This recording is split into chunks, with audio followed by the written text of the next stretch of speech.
आपके भी काफी करीब है। सीएए का मुद्दा आज कोर्ट ने भी स्टे देने से इनकार कर दिया सीएए के लिए, तो इसको आप कैसे देखते हैं? ये आपने जो है पारित बहुत पहले किया था, इसको जो है अभी आपने नोटिफाई इतने दिनों बाद क्यों किया, इतना गैप के बाद? क्या चुनाव आपके उसमें था? ऐसा नहीं था राहुल जी।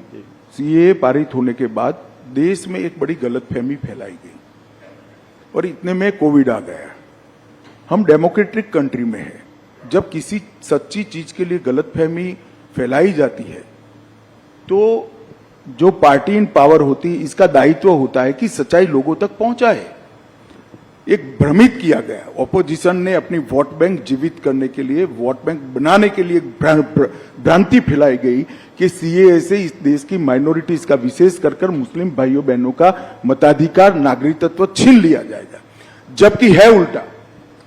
सीएए से किसी का नागरिकता नहीं जाने वाला है। सीएए नागरिकता देने का कानून है। सिख, बौद्ध, जैन, क्रिश्चियन, हिंदू, जो सारे भाई 3 देशों से प्रताड़ित होकर आए हैं, वो सालों से यहां बैठे हैं, उनके पास नागरिकता नहीं है, उनके नाम से संपत्ति नहीं खरीद सकते, सरकारी नौकरी नहीं ले सकते जी। किस प्रकार से इनका जीवन व्यतीत होगा? एक करोड़ों लोगों की परेशानी को कांग्रेस के पास इसका जवाब नहीं था। वो अपनी वोट बैंक की पॉलिटिक्स में ही मशगूल थे और पूरी भ्रांति फैलाई कि सीएए थे देश से मुसलमानों की नागरिकता चली जाएगी। मैं फिर से एक बार, अनेक बार कर चुका हूं, फिर से एक बार स्पष्टता करना चाहता हूं, इस देश के मुसलमानों को डरने की जरूरत नहीं है। सीएए नागरिकता लेने का कानून ही नहीं है, नागरिकता देने का कानून है। और जहां तक सीएए का सवाल है, एक कांग्रेस के आजादी के वक्त महात्मा गांधी, जवाहरलाल नेहरू, मौलाना आजाद, सरदार पटेल, राजेंद्र बाबू, सबका वादा था कि जो पाकिस्तान, बांग्लादेश और अफगानिस्तान से आएंगे वो सारे शरणार्थियों को हम नागरिकता देंगे। वो वादा कांग्रेस पार्टी ने पूरा नहीं किया, वो वादा हम पूरा कर रहे हैं। वो एक प्रकार से नेहरू लियाकत पैक्ट का इंप्लीमेंटेशन है। मगर राहुल जी का ये सारे ऐतिहासिक डॉक्यूमेंट से लेना देना ही नहीं है। वो चीट पढ़कर बोलने वाले नेता है, चीट में इतनी सारी बातें आती नहीं है। केजरीवाल जी, ममता जी, राहुल जी, सबका कहना यह है कि जब देश में खुद ही नौकरी और खाने पीने की इतनी समस्याएं हैं, तो जब इतने घुसपैठिए और आ जाएंगे तो इनको हम लोग नौकरियां कहां से देंगे? घुसपैठिए नहीं है। घुसपैठिए और शरणार्थी में फर्क होता है। और मैं केजरीवाल जी, राहुल जी, ममता जी सबको कहता हूं, अगर देश के युवाओं की नौकरी की चिंता है तो आप बांग्लादेशी घुसपैठिए और रोहिंग्यास के लिए क्यों नहीं बोलते हैं? क्यों जुबान सिल जाती है?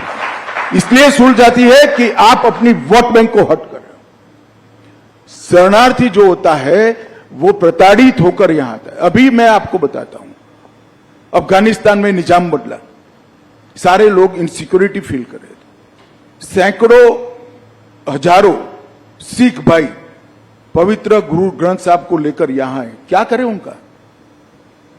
वो घुसपैठिए है क्या? हर सिख भाई बहन का इस देश पर इतना ही अधिकार है जितना मेरा और आपका है। हर हिंदू भाई बहन का इतना ही अधिकार है जितना मेरा और आपका है। इसको घुसपैठिए करार देना ठीक नहीं है।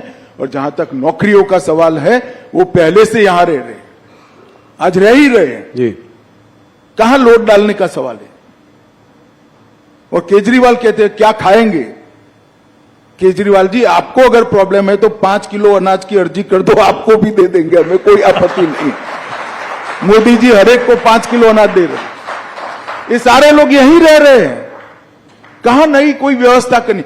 इनको अधिकृत नागरिक बनाना है, उनको सम्मान देना है, उनको अपना मानना है, इसको इस भूमि का हिस्सा बनाना है जो उनका अधिकार है। और इस तरह से देश को बांटने की बातें नहीं करनी चाहिए।